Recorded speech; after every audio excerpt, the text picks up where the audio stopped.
You may take your seats.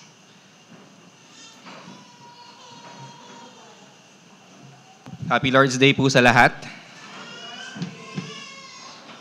It's a joy to gather once again with you to worship the living and true God. So if you have your Bibles with you or Bible apps, pakibukas po sa 2 Timothy chapter 2 verses 1 to 7. Kung wala po kayong mga Bibles, meron po tayong Bible doon sa likod. You could grab one and use that. 2 Timothy chapter number 2 verses 1 to 7. Babasahin ko po from the ESV. You then, my child, be strengthened by the grace that is in Christ Jesus. And what you have heard from me in the presence of many witnesses, entrust to faithful men, who will be able to teach others also. Share in suffering as a good soldier of Christ Jesus.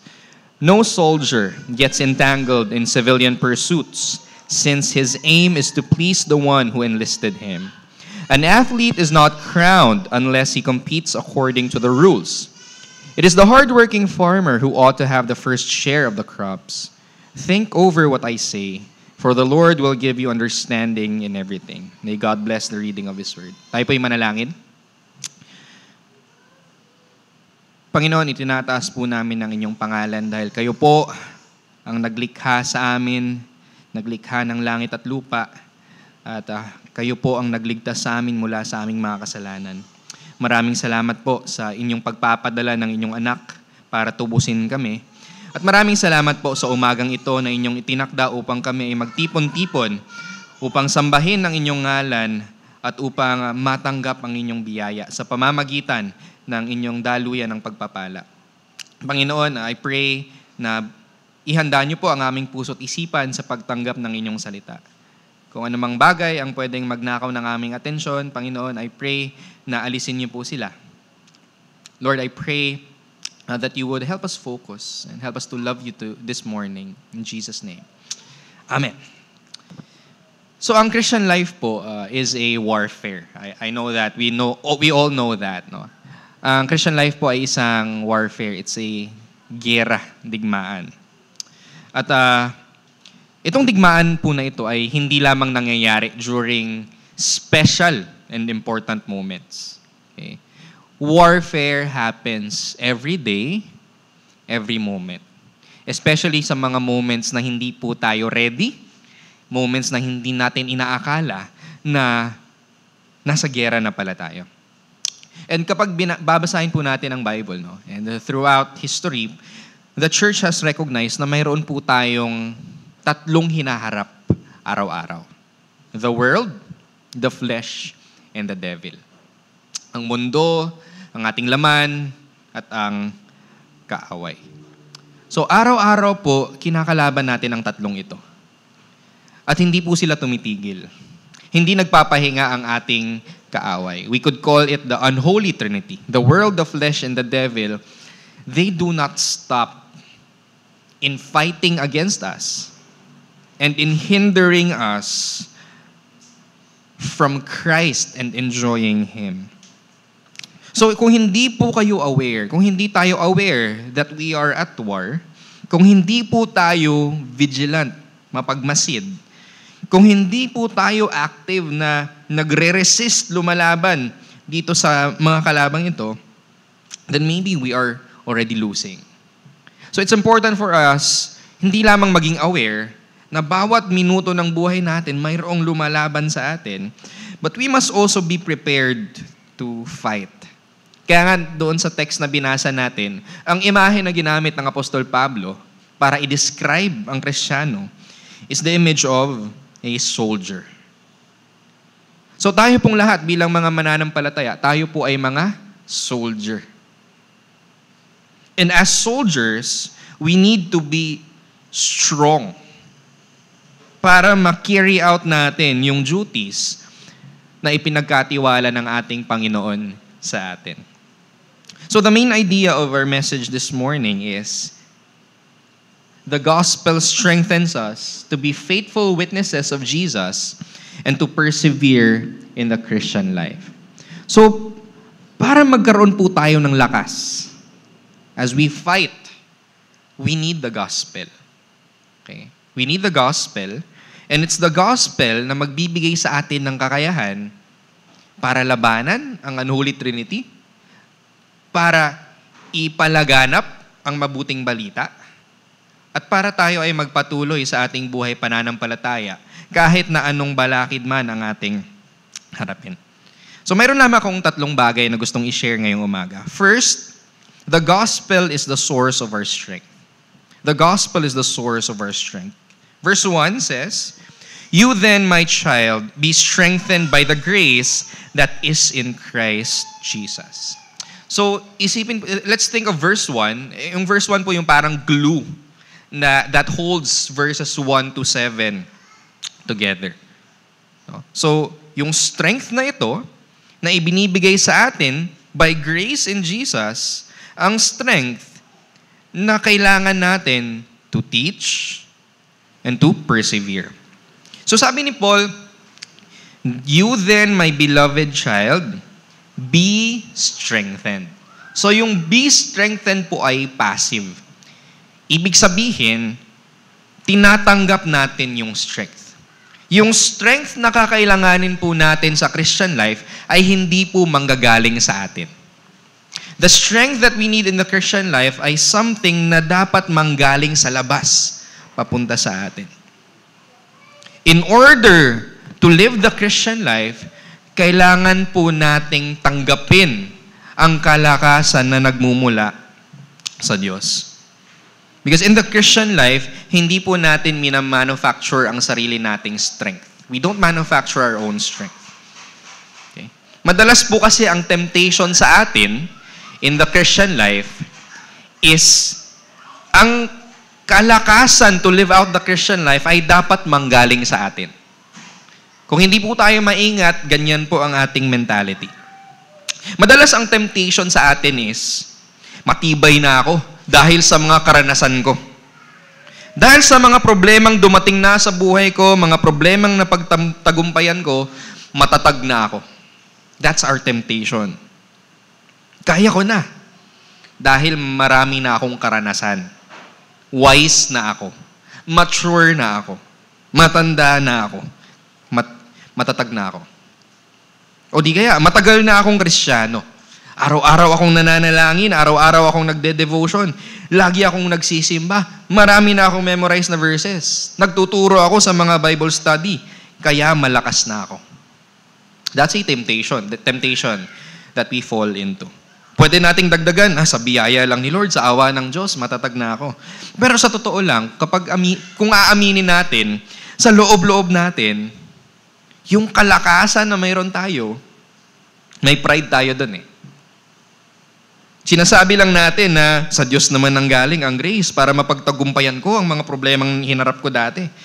Kay Lord naman nanggaling yung grace para maging matatag at malakas ako. Pero aminin na natin, gusto nating mag-take ng credit. Human as we are, we think that the strength to live the Christian life is something that we manufactured on our own. Akala natin na tayo ang nagpatatag at tayo ang magpapatatag sa ating mga sarili para tayo ay magpatuloy sa buhay pananampalataya. Gumamit man tayo ng mga palusot na galing to sa Diyos, praise God, naririyan pa rin po sa atin ang tendency na isiping kaya tayo malakas ay dahil pinagtrabahuan natin ito. We have to be vigilant. Because our tendency is to fall into that works-based thinking. Sabi ni Pablo sa 1 Corinthians chapter 10, "Therefore, let anyone who thinks that he stands, take heed lest he fall."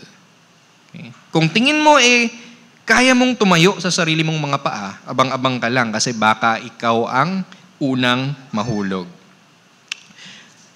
So in the Christian life, in Christianity, ang tinuturo po ng Bible is, ang mga taong inaamin na sila ay mahina, sila lamang po ang binibigyan ng Diyos ng lakas. Yan po ang tinuturo ng Christianity. Christianity is a religion of weak, sinful people who are strengthened and forgiven by a gracious God. Ang mga taong mayabang at tingin nila sa sarili nila ay malakas sila dahil sa kanilang effort, hindi po nila nararanasan ang tunay na lakas na nagmumula sa Diyos. Kaya idinagdag ni Pablo, be strengthened by works? Hindi. Be strengthened by the grace. At pag sinabing grace, alam po natin na ang definition ng grace ay unmerited favor. Kagandahang loob na hindi natin pinagtrabahuan at hindi po natin deserve. Yun po ang grace. Sabi ni Paul sa Romans, if it is by grace, then it is no longer by works. Nininaw ni Pablo na ang lakas na kailangan natin sa buhay Kristiyano ay hindi nanggagaling sa atin. Hindi natin kayang pagtrabahuan. At hindi tayo karapat-dapat para dito. Ito ay biyaya ng Diyos na ibinibigay niya sa atin ng libre. The strength that we need in order to live out the Christian life is a strength that we receive by grace and by grace alone. At kung nais nating tanggapin ang kalakasang nagmumula sa Diyos, kailangan lamang natin itong tanggapin ng mayroong pagpapakumbaba. Na hindi natin kaya, na tayo ay makasalanan, na tayo ay mahina, at kailangan natin ang lakas na nagmumula sa Diyos. At sa papaanong konkretong paraan ipinakita ng Diyos ang kanyang biyaya? Sabi ni Paul, be strengthened by the grace that is in Christ Jesus. Kay Kristo po natin mahahanap yung biyayang yun para tayo ay mapalakas. Ang lakas na kailangan natin sa buhay Kristiyano ay matatagpuan sa biyayang ibinigay ng Diyos sa atin sa pamamagitan ng kanyang anak na si Jesus. In short, upang maging matatag tayo sa ating Christian life, upang magkaroon tayo ng lakas na labanan ang mundo, ang ating laman at ang dyablo, kailangan nating bumalik sa gospel. Ang gospel na nagligtas sa atin, ang same gospel na magpapatatag at magpapalakas sa atin hanggang sa araw na tayo ay tatawagin ng Panginoong Yesus sa kanyang presensya. Madalas kasi iniisip natin na kailangan lang natin ang gospel sa panimula ng buhay Kristiyano. Okay. Kailangan lang natin ang gospel kapag may evangelistic meeting o nag-share tayo ng gospel para ma-save yung tao. Then pagkatapos ma-convert ng isang Kristiyano, dapat ang inaaral ng mga Christians, ang tinuturo sa church, ay mga praktikal na bagay na dapat nilang gawin para maging mature Christians. Pero hindi po yan ang tinuturo ng New Testament. Klarong-klaro, hindi lamang sa talatang ito, kundi sa buong banal na kasulatan, na ang gospel din ang siyang mensahe na kailangan natin upang mag-mature, upang maging matatag sa ating buhay pananampalataya. Ang mga bagay na sinasabi ng Bible na dapat nating gawin, dapat nating i-apply, ay lagi pong rooted sa gospel. Okay? So it's the gospel that grows us and matures us. Kaya upang ma-encourage tayo na magpatuloy, upang mag-mature tayo sa ating pananampalataya, upang magkaroon tayo ng joy sa pagsunod, kailangan pong araw-araw nating i-meditate ang ginawa ng Panginoong Hesus para sa atin. Dahil hindi po darating sa buhay natin ang panahon na hindi na natin kakailanganin ang gospel. Never. Kung hindi dahil sa gospel, hindi po tayo makakasiguro na magiging maganda ang pakikitungo ng Diyos sa atin. Marami sa atin ang naniniwala na mahal tayo ng Diyos, na iniingatan tayo ng Diyos, na pinoprotektahan tayo ng Diyos, na ipinagkakaloob ng Diyos sa atin ang lahat ng ating mga pangangailangan. Pero tinatake for granted natin ang mga bagay na ito as if dapat lang na ganito ang pakikitungo ng Diyos sa atin. Ang katotohanan po, hindi po obligado ang Diyos na ibigay ang lahat ng mga bagay na ito sa atin. Hindi po obligado ang Diyos na mahalin tayo, na alagaan tayo, na protektahan tayo, na ibigay ang lahat ng ating mga pangangailangan. Hindi lang siya hindi obligado, at hindi niya dapat gawin yon.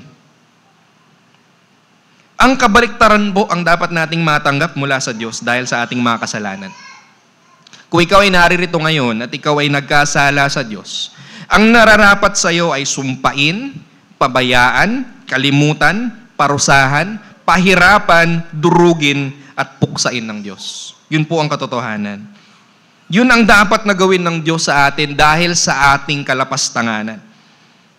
At huwag nating gawing katuwiran ang ating kabaitan, ang ating pagiging relihiyoso, dahil sa mata ng Diyos, kung hindi po tayo perpekto, wala po siyang dapat gawin sa atin kundi parusahan tayo. Ganun po kabanal ang Diyos. Hindi po siya pwedeng suhulan ng isang panalangin o ng isang pag-attend sa simbahan. Hindi siya tumatanggap ng almost perfect. Ang tinatanggap niya ay mga perpektong tao lamang. Ang tanging dahilan ng kanyang magandang pakikitungo sa atin ay dahil po lamang sa kanyang biyaya. Hindi tayo karapat-dapat. Ngunit pinadala niya ang kanyang anak upang sumpain, pabayaan, kalimutan, parusahan, pahirapan, durugin at puksain para sa ating mga kasalanan. Yung mga karumal-dumal na mga bagay po na yun, ang naranasan ng Panginoong Yesus nung siya ay namatay sa krus. Nang sa gayon, ang lahat ng magsisisi sa kanilang mga kasalanan at magtitiwala kay Jesus bilang tagapagligtas ay mapapatawad at tatawaging mga anak ng Diyos. Huwag po nating kalimutan na ang araw-araw na pagmamahal, pag-iingat at pagpo-provide ng Diyos sa ating mga pangangailangan ay bunga ng pagdanak ng dugo ng ating Panginoong Yesus. Hindi po ito libre. Huwag po nating i-take for granted.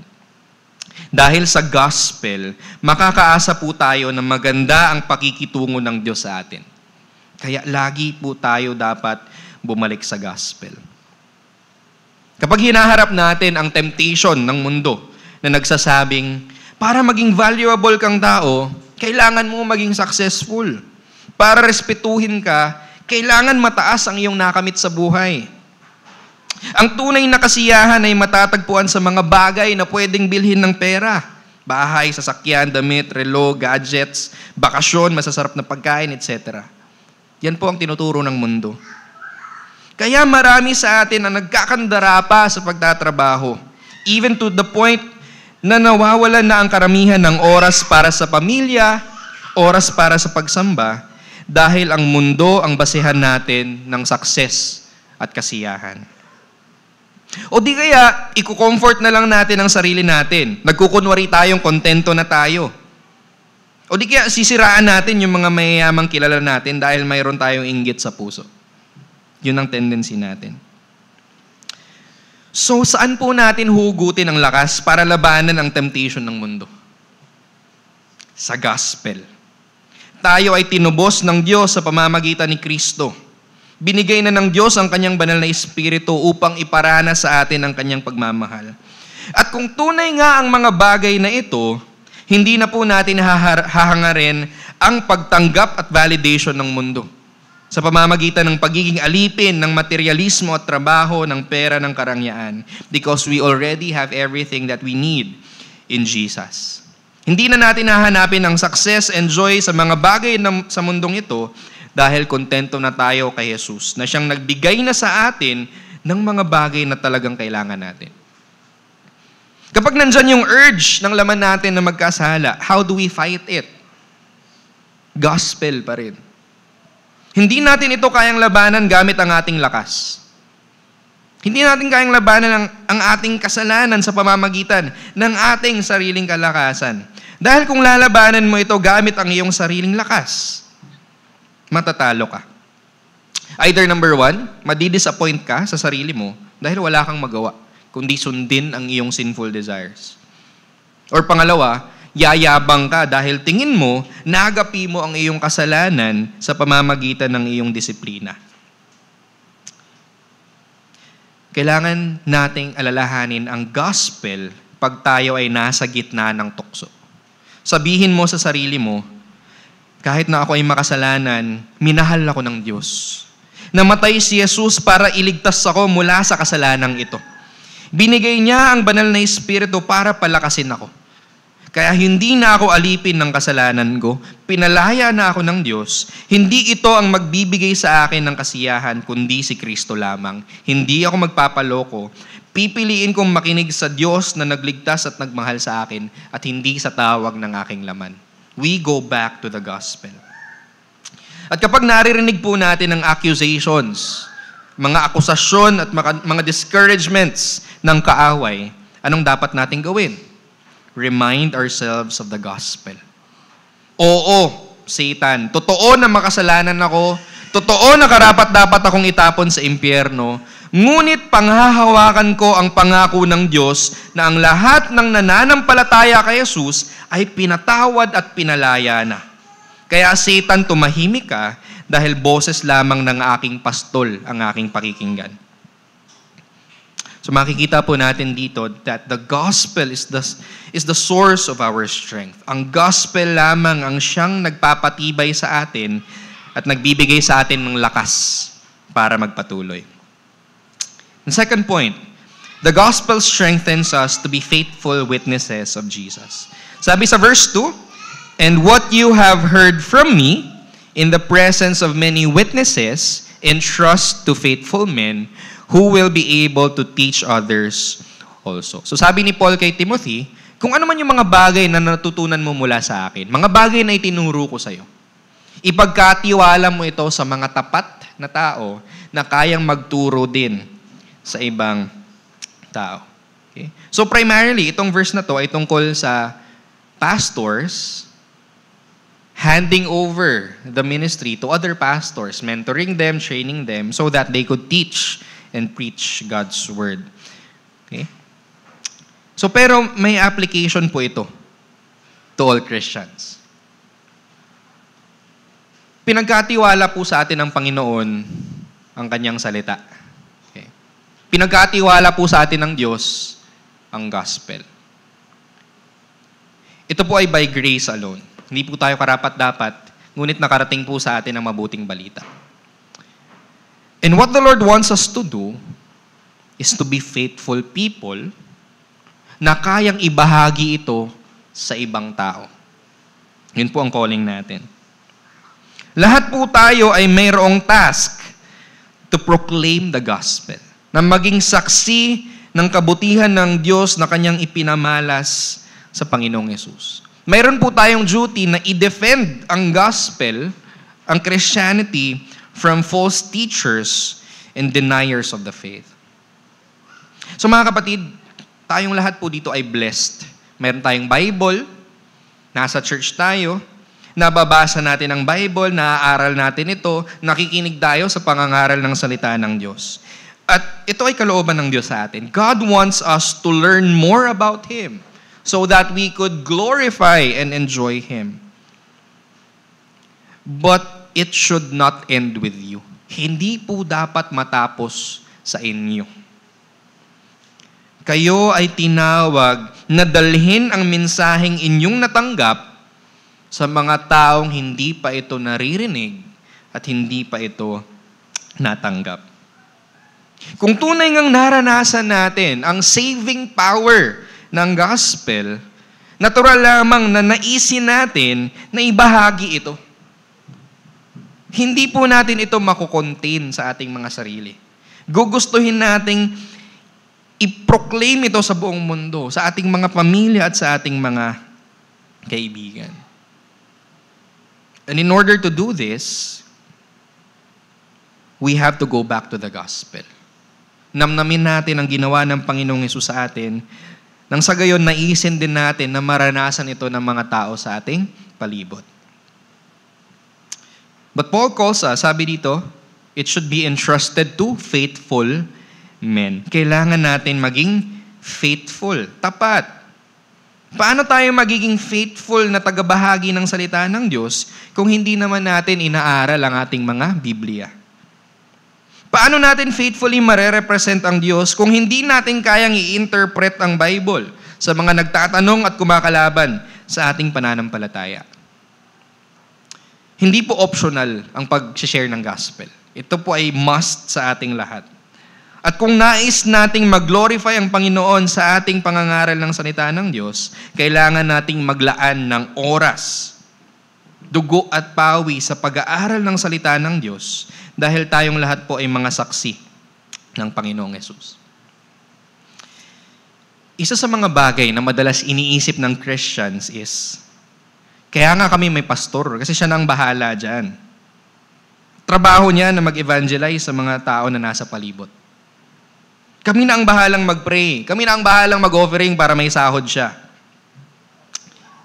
Well, that is a worldly way of thinking about the church, about pastoral ministry, and about evangelism. That works in the corporate world, but that's not biblical Christianity. Okay? Hindi po hireling ang pastor. Ang pastor po ay preacher, teacher, shepherd, and equiper nang sa gayon magampanan ng buong simbahan ang kanilang tungkulin na maging witnesses for the gospel. Hindi lang sa kanilang deeds, kundi sa kanilang words. Huwag po nating iasa sa mga pastor ang lahat ng bagay. Yes, I am called to lead, but kayo po ay may calling from the Lord to lead people to Jesus. Kung babasahin po natin ang Book of Acts, sino ba ang nag-share ng gospel? Yes, mayroong prominent role ang mga apostol at mga preachers. Pero it was actually the ordinary, day-to-day Christians na mayroong mga trabaho na nagdala ng gospel far and beyond the areas na hindi kayang i-reach ng mga apostol. Now, I don't want to guilt you into obeying the Bible. But I think maganda din na maging uncomfortable tayo minsan. Dahil baka na-settle na tayo sa ating kakulangan sa pagsunod sa Panginoong Yesus. So let me ask you some questions. When was the last time you shared the gospel to someone? Kailan ang huling beses na mayroon tayong naakay sa paanan ng Panginoong Hesus? Pastor, hindi ko pa kaya, hindi pa ako equipped. Well, granted. So when was the last time you messaged your pastor? Pastor, mayroon akong kaibigan o mayroon akong kamag-anak na hindi pa Christian. Introduce kita sa kanila para ma-share mo yung gospel sa kanila at sasamahan kita. So wala po tayong excuse na hindi gampanan ng ating part sa pagpapalaganap ng gospel dahil lahat po tayo ay tinawag ng Panginoon para maging kanyang mga saksi. Nang sa gayon marinig at maranasan ng mga tao ang pagmamahal ng Diyos kay Kristo. Sabi nga ng isang pastor, we are beggars who point other beggars where to find bread. Kung talagang grateful po tayo at punong-puno tayo ng pasasalamat sa Diyos dahil sa kaligtasan na ating natanggap, dapat rin nating dalhin itong mensaheng ito sa mga tao na nangangailangan ng kaligtasan. So that's the second point. The gospel strengthens us to be faithful witnesses of Jesus. And third and last, the gospel strengthens us to persevere in the Christian life. Sabi sa verse 3, share in suffering as a good soldier of Christ Jesus. So pagka sinabing persevere, ibig sabihin po nito, magtiyaga, magtiis, magpatuloy, kahit na anong balakid ang iyong harapin. That's what persevere means. At tayo po ay tinawag ng Diyos na magpatuloy. At hindi po natin kayang magpatuloy kung hindi dahil sa gospel.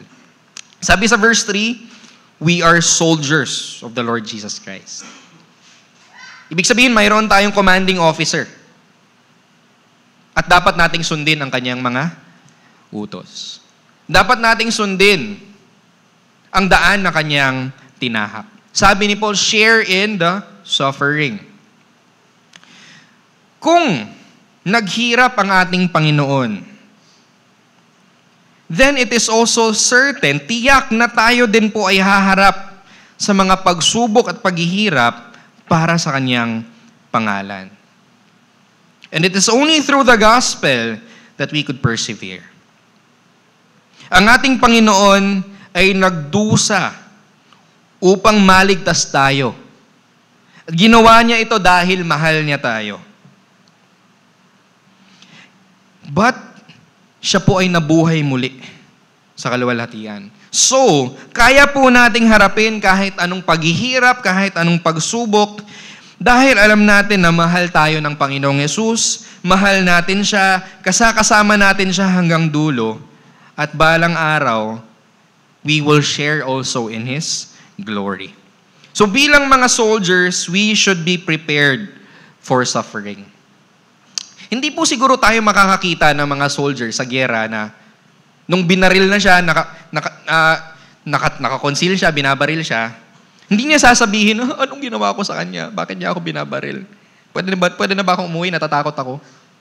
Hindi sasabihin yun ng isang soldier. Because in the first place, ready ang isang soldier. Handa siya, alam niya ang kanyang pinapasok. Alam niyang digmaan ng kanyang papasukin, kaya hindi siya dapat mapuno ng takot. The question for us is, alam ba natin ang pinasok natin nung naging Kristiyano tayo? Alam ba natin na hindi na natin pagmamayari ang ating mga buhay? Alam ba natin na hindi dapat natin sundin ang ating mga sarili, kundi ang dapat nating sundin ay ang ating Panginoon na siyang tumawag sa atin? We are soldiers and we have a commanding officer. Sabi sa verse 4, no soldier gets entangled in civilian pursuits, since his aim is to please the one who enlisted him. Again, si Jesus po ang ating commanding officer.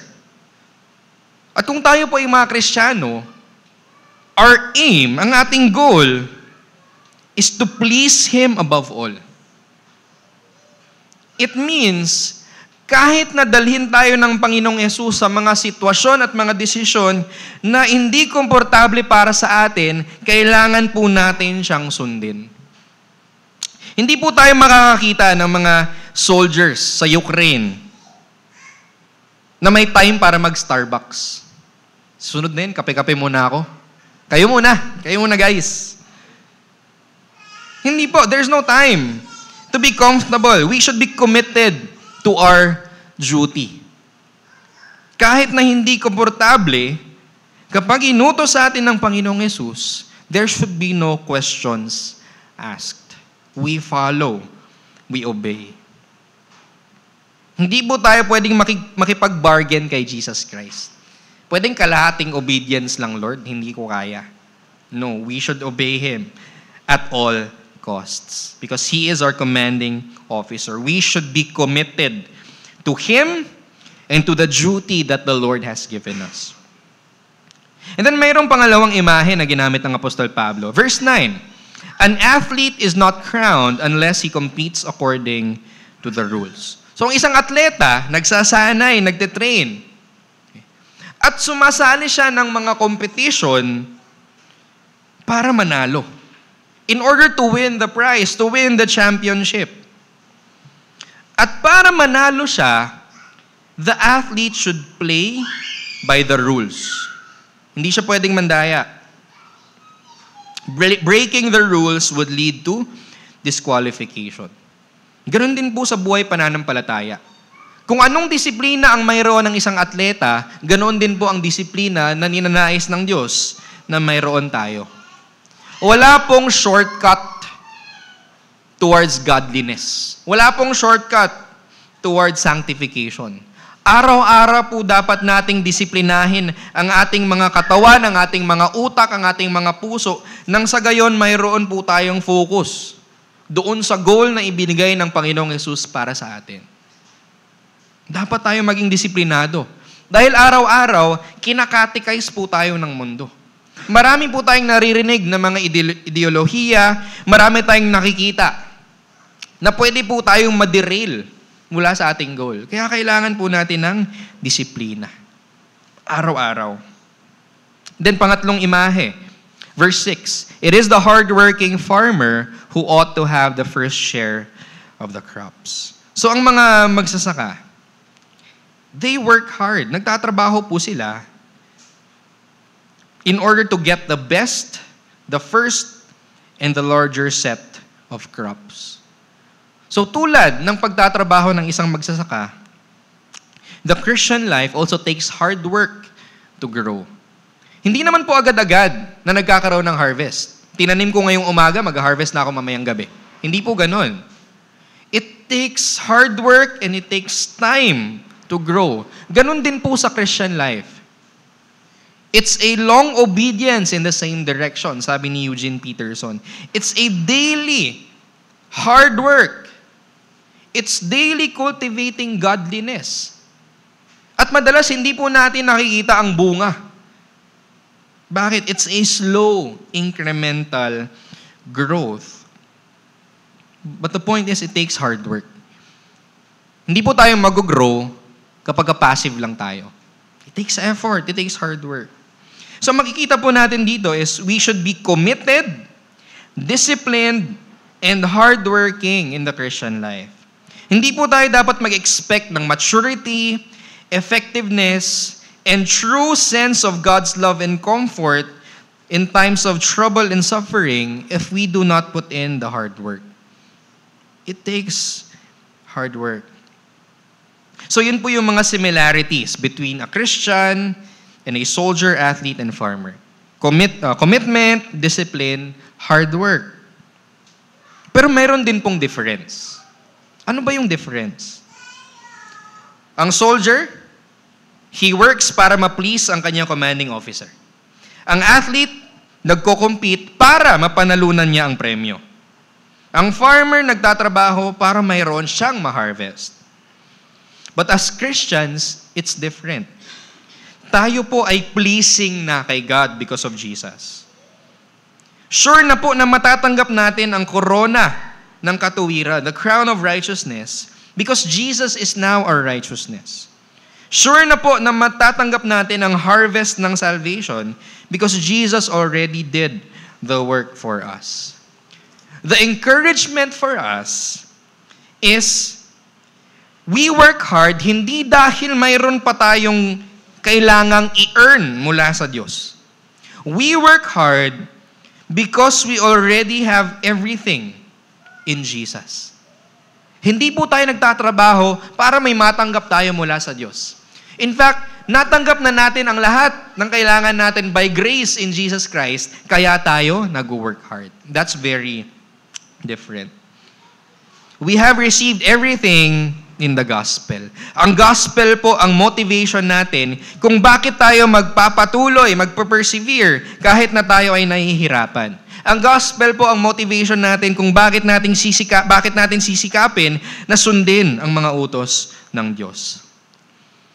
Jesus already freely and graciously gave us the things that we need in order to live lives pleasing and glorifying to God. Binigay na po ng Panginoong Hesus ang lahat ng kailangan natin by grace. We simply have to respond to what we have already been given. Question. Inihanda na ba kayo ng gospel for suffering? Makikita ba sa buhay ninyo ang bunga ng gospel? In that, you're committed to Jesus above all? Mayroon kayong disiplina sa buhay Kristiyano? You work hard para kayo ay mag-mature? You work hard para pagsilbihan ang inyong mga kapatid sa Panginoon? Has the gospel done those things in your life? Kailangan nyong i-check ang inyong mga sarili. Are you willing and ready to have a difficult life for the sake of Jesus, who loved you and gave Himself for you? Handa ba tayong magdusa at mahirapan para kay Jesus? I'm not even talking about persecution, na papatayin ka para kay Jesus. Pero sa pang-araw-araw na pamumuhay natin, mayroon ba tayong mga maliliit na compromises na ginagawa? In those moments, willing ba tayo na mahirapan? Hindi maging komportable para kay Jesus? Committed ka ba to please Jesus above all else? Even if kailangan mong kalabanin ang mga tao that you value the most.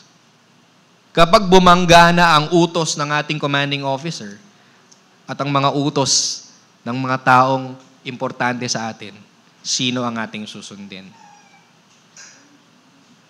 Do you discipline yourself Because you want to know and love Jesus more. Nandun ba sa atin yung disiplina? Pag-aayos ng schedule natin, paglalaan ng oras para sa Panginoon. Not because we have to, but dahil mahal natin ang Panginoong Yesus. Do you work hard sa paglaban sa iyong kasalanan?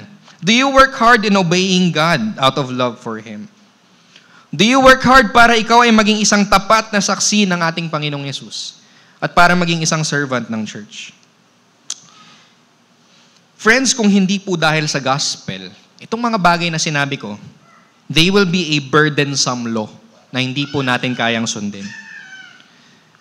But kung talagang nag-grasp natin, naunawaan natin ang bigat ng ginawa ng Panginoong Yesus sa atin nung siya ay nagkatawang tao, nagdusa sa krus para iligtas tayo, we will be both willing and ready to embrace our calling na magpatuloy, na mag-persevere kahit anong mangyari, no matter what it takes. So mga kaibigan, let's go back to the gospel. Let me end with verse 7. Sabi dito, think over what I say, for the Lord will give you understanding in everything. So makikita po natin dito, mayroong command at mayroong promise. Ano yung command? Think over what I say. Gawin mo ito. Think over what I say. Study, meditate, process. Think hard about the things na tinuro ko sa iyo, Timothy. So kailangan may effort. Mahirap to. Think over the Bible. And then the promise is, for the Lord will give you understanding in everything. Ang reason kung bakit natin bubunuin ang pag-aaral ng salita ng Diyos is because nag-promise na ang Panginoon na bibigyan niya tayo ng karunungan. God will give you wisdom and insight so you will know the gospel and be able to obey God out of your understanding of the gospel.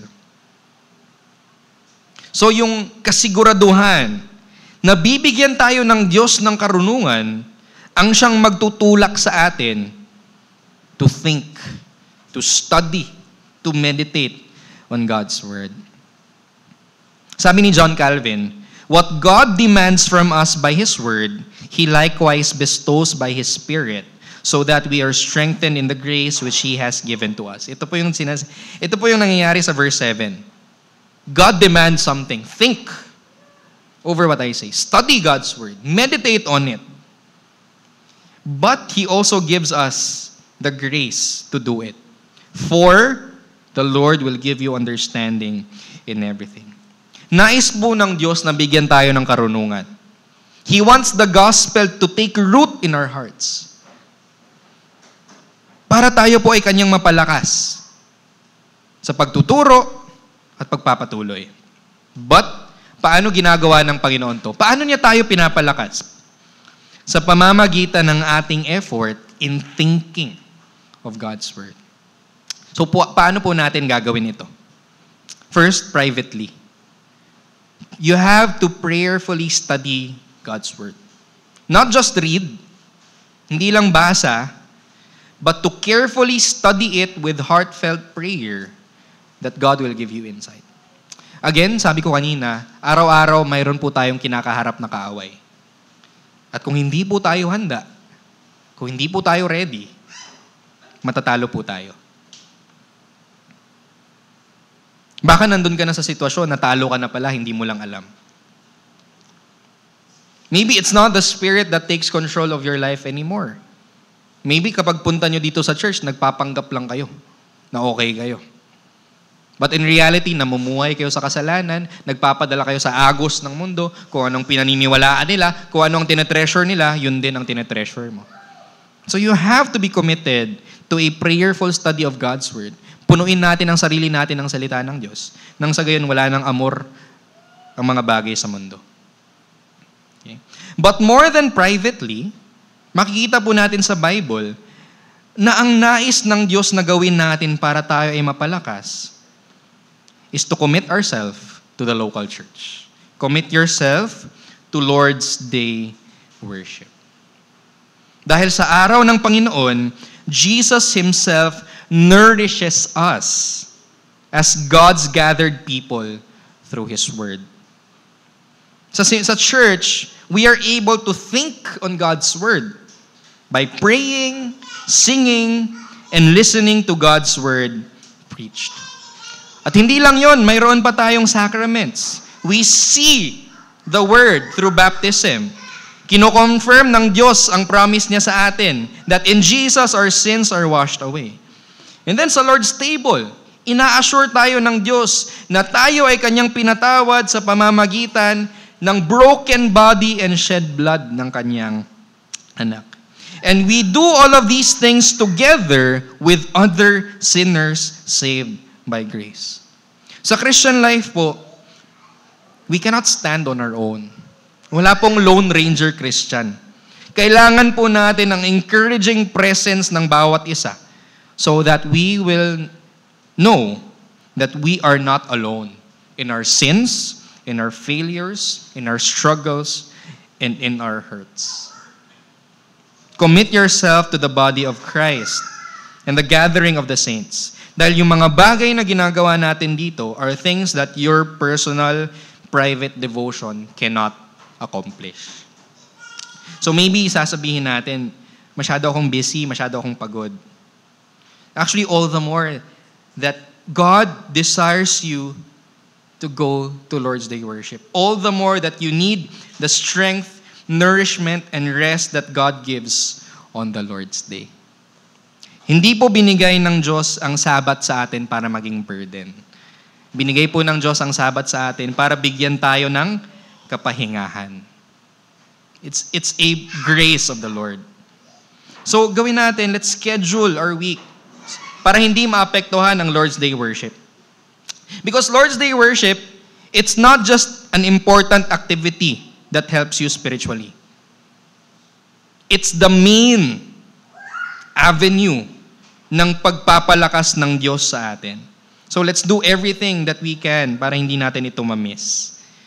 Let's sacrifice time, let's sacrifice schedules, let's sacrifice leisures. Dahil ang kapahingahan na ibinibigay ng Panginoon on the Lord's Day is different from the rest that the world gives. Lahat ng bagay, let's try to accomplish it in 6 days. Saturday, let's prepare ourselves. So wag na tayong magpuyat, wag na mag-schedule ng activity late Saturday evening. Kung puyat man, let's sacrifice. Prepare your mind, body, and soul dahil ganun po kahalaga ang Lord's Day worship. Nais ng Diyos na i-meet tayo at palakasin tayo. Pastor, di ba legalism yan? No, it's not legalism. This is the rightful response of a sinner who is saved by grace. Kapag tinawag ng Diyos na tayo ay magsamba sa Kanya sa araw na Kanyang itinakda, then we go.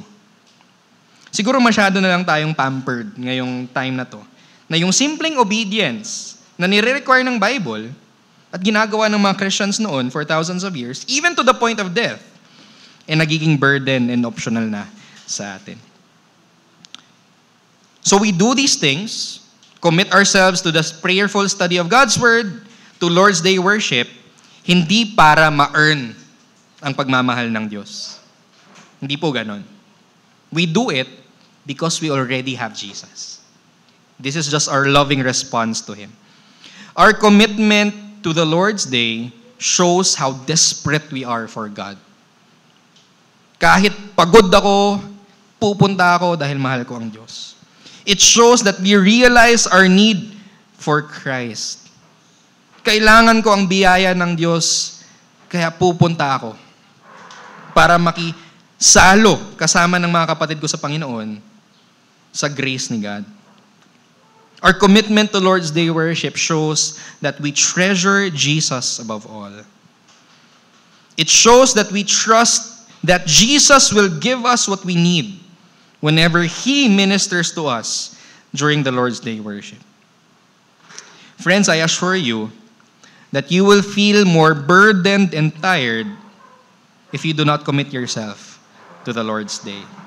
But if you wholeheartedly desire to be fed by Christ on the Lord's Day, I assure you the Lord will give you a rest and comfort that your bed, your work, your family, and your hobby cannot give.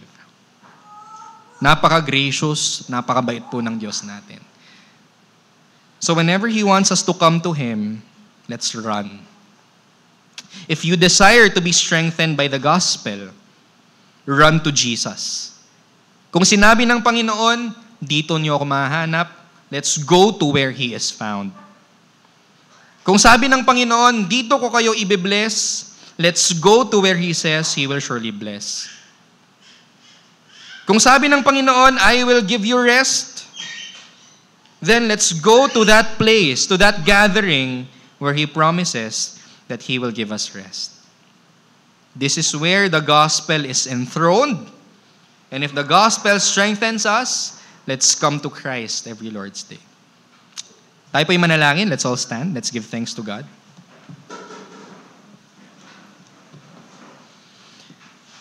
Panginoon, salamat po sa salita na aming narinig ngayong umaga. And Lord, I know na lahat po sa amin dito ay may kanya-kanyang mga burdens.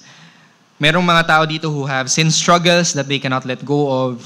May mga tao dito who have hurt by other people, who have heartaches and heartbreaks. May mga tao po dito na pagod physically because of their busy schedules. May mga tao po dito na all around, they just feel the burden of living in a sinful and fallen world. Panginoon, thank you dahil dinala niyo po sila dito ngayong umaga kung saan narinig po nila that there is a gracious God who is ready and able to strengthen them, especially in their times of weakness. So Panginoon, kung may mga struggles man po kami ngayong umaga, help each and every one of us to surrender them to you and to simply receive the grace that we already have in Jesus. Those who need forgiveness, those who need comfort, those who need healing, and those who need rebuke, I pray that you graciously meet them where they are at. I pray that all of us, O God, you will fashion into the likeness of Jesus Christ. Thank you for your love. Help us to respond by loving you in return and by loving the people all around us. Strengthen us by your grace so that we could preach the gospel and we could persevere in the Christian life. We love you, O God. We entrust to you everything that has been said and done today, and we entrust to you all of our lives because you are trustworthy and you are loving. We thank you in Jesus' name. Amen.